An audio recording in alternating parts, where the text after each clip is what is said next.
শুভ সকাল বন্ধুরা, আশা করছি তোমরা সবাই খুব খুব ভালো আছো আর আমিও বেশ ভালোই আছি। আরও একটা নতুন ব্লগ তোমাদেরকে সাথে নিয়ে শুরু করছি।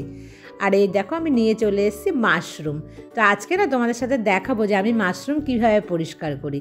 এইভাবে দু টুকরো করে নিলাম, নিয়ে দেখো এই যে মাশরুমগুলোর ওপরের একটা চামড়া মতন থাকে মানে খোসা, এই খোসাটাকে না আমি খুব ভালোভাবে ছাড়িয়ে নিই। প্রত্যেকটা মাশরুমকে ধরে ধরে কিন্তু এইভাবে পরিষ্কার করি আমি।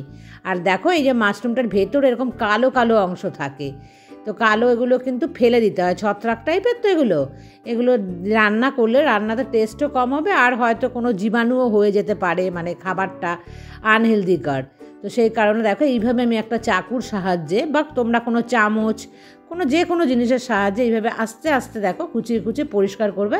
আর এই যে লম্বা ডাঁটটা আছে এটাকেও কিন্তু আমি এইভাবে আস্তে আস্তে ডোলে ডোলে পরিষ্কার করে দিই। মানে উপরে একটা লেয়ার থাকে, সেই লেয়ারটাকে আমি খুব ভালোভাবে তুলে দিই আর খুব ধরে ধরে কিন্তু পরিষ্কার করবে। হুটোপাটা করে পরিষ্কার করলে এটা ভেঙে যাবে আর ভেঙে গেলে দেখতে সুন্দর লাগবে না। তাই প্রত্যেকটা মাশরুমকে এইভাবে আস্তে আস্তে ওপরের খোসাটা ছাড়িয়ে নিয়ে খুব ধীরে মানে একদম যত্ন সহকারে ওটাকে পরিষ্কার আমি করে নিই যাতে ভেঙে না যায়। আর তোমরা কীভাবে করো আমি জানি না, কিন্তু আমি ঠিক এই প্রসেসে করি। আর এতে মাশরুমটা দেখতেও সুন্দর লাগে আর পরিষ্কারও দেখো বেশ নিখুঁতভাবে কিন্তু হয়ে যায়।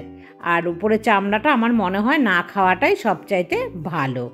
যাই হোক বন্ধুরা, এইভাবে প্রত্যেকটাকে আমি দেখো পরিষ্কার করে নিলাম। আর কতগুলো খোসা আর সেই নোংরাগুলো বেরিয়েছে, সে সমস্তগুলোকে দেখো আমি ভালোভাবে জল দিয়ে এমনি নর্মাল জলে প্রথমে আমি 2-3 বার ধুয়ে নিলাম। ওই কালো কালো বেরোয় প্রথমে ধুলে, তারপর হালকা ঈষদুষ্ণ গরম জলের মধ্যে একটু নুন দিয়ে বেশ অনেকক্ষণ একে ভিজিয়ে রেখে দেবো। যখন রান্না করবো তখন কিন্তু আবার ছেঁকে তুলে নেব। এতে কি হবে, এর ভেতরে যে জীবাণু মানে জামটা আছে সেটা কিন্তু অনেক অংশে চলে যাবে। তা বন্ধুরা, স্নান করে একদম আমি তারপরে চলে এসেছি ঠাকুর ঘরে পুজো দিতে। আজ হচ্ছে বৃহস্পতিবার, তো বৃহস্পতিবারে অনেক কাজ থাকে। সাধারণত আমি গোপুসোনাদের বৃহস্পতিবার ড্রেসটা চেঞ্জ করি না, তো অনেক দিন হয়েছে এদেরকে আমি চেঞ্জ করাই না। তো আজকে সেই জন্য ভেবেছি যে নতুন ড্রেসগুলো গোপুসোনাদের রাধা মাধবদের দেখো আমি পরিয়েও দিয়েছি। বৃহস্পতিবারে মা লক্ষ্মীর পুজো থাকে, তো সেদিন মা লক্ষ্মীর অনেকটা সময় লাগে, সে কারণে কিন্তু বৃহস্পতিবার দিনটা রাধা মাধবের যত্ন একটু কম নিই আর মা লক্ষ্মীর যত্ন একটু বেশি নিই। মা লক্ষ্মীকেও দেখো স্নান করিয়ে একদম নতুন সোয়েটার পরিয়ে বসিয়ে দিয়েছি। মা লক্ষ্মীর এই সোয়েটারটা তো আমি মা লক্ষ্মীর জন্য কিনিনি, রাধা মাধবদের জন্য কিনেছি। একবার পরিয়ে দেখলাম রাধা মাধবদের অনেক বড় হচ্ছে, আর মা লক্ষ্মীর গায়ে পরিয়ে দেখেছিলাম যে হ্যাঁ হয়ে যাচ্ছে, বেশ সুন্দরই লাগছে। তার জন্য আমি মা লক্ষ্মীকে পরিয়ে দিলাম আর রাধা মাধবদের ওটা পরাবো না।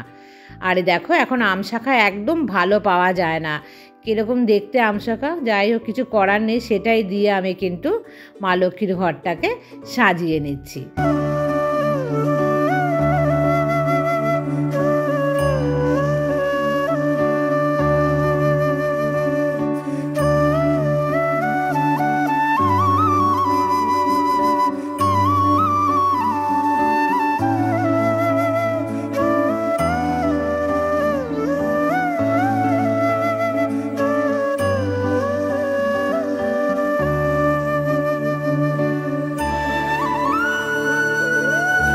পুজো কমপ্লিট হয়ে গেল, তারপরে আমি এখানে এসে একটুখানি চেয়ার নিয়ে বসেছি।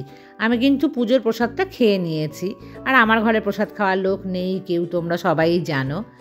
আর সেই কারণে কিন্তু মিষ্টি একটু কম দিচ্ছি। আর এখানে বসেছি বন্ধুরা, চৈতালি আমাকে বলেছে যে একটু ভিটামিন ডি নেবে। তো আমি পুরোপুরি এখানে কিন্তু প্রায় 8 ঘন্টা থেকে 45 মিনিট বসেছিলাম। পুরো রোদটা চলে গেল, তারপরেই কিন্তু আমি উঠে এবার নিচে বন্ধ করে দিয়ে ওপরে যাব, কারণ আমি তো রান্না বান্না কাজ করিনি কিছু, সেই কাজগুলো কিন্তু এখন গিয়ে করব। তবে কোনো কাজেই আমি কিন্তু ফেলে রাখার চেষ্টা করছি না বন্ধুরা, একদমই। হ্যাঁ, রান্না বান্না একটু কমই করছি, কারণ একা আছি, তেমনভাবে রান্না কিন্তু আমি করছি না।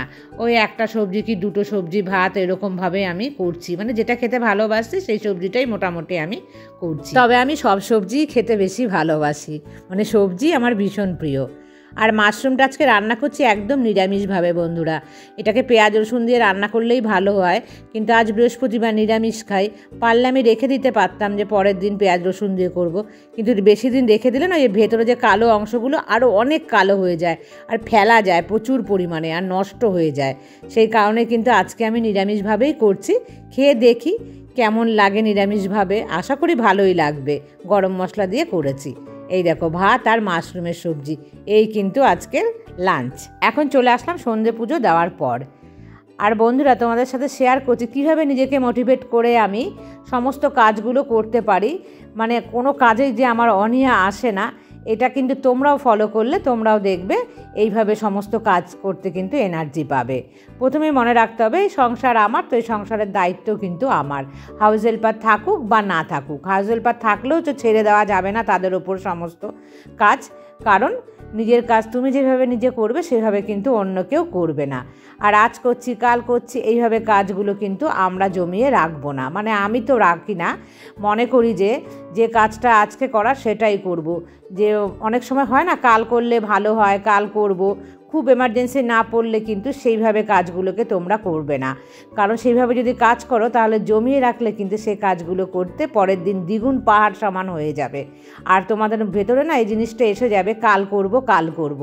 আবার যখন কাল আসবে তখন আমার মনে হয় যে আবার কাল করি, আজকে একটুখানি কম করি। তো এইভাবে কিন্তু কাজগুলোকে যদি আমরা প্রত্যেক দিনই অ্যাভয়েড করি তাহলে দেখবে প্রত্যেক দিনই কিন্তু কাজ করার ইচ্ছেগুলো আস্তে আস্তে আমরা হারিয়ে ফেলবো। তবে অল্প অল্প করে রেগুলারই কিন্তু সমস্ত কাজগুলো আমাদের করতে হবে। আর এই যে দেখো মাঝে মাঝে এই জিনিসটাকে পরিষ্কার করতে হয়, নাহলে এর অবস্থা বিচ্ছিরি হয়ে গিয়েছিল। এখনও যে খুব একটা ভালো অবস্থা তা নয়, তবুও রেগুলার বেসিক না হলেও সপ্তাহে 2-3 দিন কিন্তু এটা পরিষ্কার করার দায়িত্ব আমাদের প্রত্যেক গৃহিণীদের। সবসময় মাথায় রাখতে হবে আজ নয় কাল, এই জিনিসটা যেন আমরা মন থেকে ত্যাগ করতে পারি। তাহলে দেখবে তুমি অল্প অল্প করে কাজ প্রত্যেক দিন করতে করতে কিন্তু তোমার বাড়ি পুরো তুমি পরিষ্কার করে রাখবে, আর এনার্জিও তুমি পাবে। তবে একসাথে সমস্ত কাজ নিয়ে তো আর এনার্জি পাবে না, অল্প অল্প করে প্রত্যেক দিনই তোমাকে কাজ করার এনার্জিটা মনের মধ্যে আনতে হবে। সবিতা আমাকে কোশ্চেন করেছে যে দিদি ভাই তুমি তো মাঝে মাঝেই ঘরগুলো পরিষ্কার করো, তাহলে কেন মান্থে পরিষ্কার করার কথা বলছো? যদি ভাগ করে করতে তাহলে ভালো হতো। আমি সবিতাকে অবশ্য কমেন্টসে বলেছি, কারণ প্রত্যেক দিন আমি ঘরগুলোকে তো আর ঝুল পরিষ্কার করতে পারি না, ওটা কিন্তু মাসেই পরিষ্কার করতে হয়। আর যেদিন মাসে পরিষ্কার করব ওপরের ঝুল পরিষ্কার, তাহলে তো নিচগুলোকেও পরিষ্কার করতে হয়, তাই না বন্ধুরা? তা না হলে ওপরের ঝুলগুলো তো নিচে পড়ে ঘরটাকে নোংরা করে। তাই যেদিন উপরের ঘরটা ঝাড়া হয় সেদিনও কিন্তু একবার ঘরটাকে খুব ভালোভাবে ডিপ ক্লিন করতেই হয়। তবে একটা একটা করে ঘর আমি সবসময়ই করি, অতগুলো ঘর একসাথে ডিপ ক্লিন করা কোনো মতেই সম্ভব না, আর কেউ তোমরা করবেও না। এতে কিন্তু শরীরের অনেক বেশি ক্ষতি হয়। আর আমি ঘর প্রত্যেক দিন অল্প অল্প করে করি, তোমরা খেয়াল করে দেখবে ডিপ ক্লিন কিন্তু সেইভাবে করি না। আর ডিপ ক্লিন মানে হচ্ছে একদম ওপর নিচ সমস্ত দিকটা পরিষ্কার করা, আর সেটা মাসে একদিন করলে তখন কিন্তু নিচটাও খুব ভালোভাবে পরিষ্কার করতে হয়। আর এই যে কিচেনের এগুলো দেখছো আমি পরিষ্কার করছি, এগুলো কিন্তু রেগুলার বেসিক পরিষ্কার করা কোনো মতেই সম্ভব নয়। কারণ সারাদিন এই সমস্ত করতে থাকলে সংসারে আরও কাজকর্ম আছে, সেগুলোই বা কোথা থেকে করব, বা নিজেকেও তো একটু রেস্টে রাখা দরকার বন্ধুরা। সেই জন্য কিন্তু আমি ঘুরিয়ে ফিরিয়ে তোমরা খেয়াল করে দেখবে আমি কাজগুলো করার সবসময় চেষ্টা করি। আর চিনি দিশে দেখো পুরোটা কিন্তু আমি ভরে দিইনি, তাহলে স্পুনটা রাখা যায় না, একটু কম কম আমি ভরে রাখি, কারণ এক গাদা একসঙ্গে ভরে দিলে চামচ রাখতে অসুবিধা হয়। আর আমার মনে হয় পুরোটা ভরে না রাখে কিছুটা ফাঁকা দিয়ে রাখলে না দেখতে আমার কাছে বেশি সুন্দর লাগে। তো আমি এইভাবে কিন্তু ভরে রাখি সমস্ত জিনিসগুলোর মধ্যে।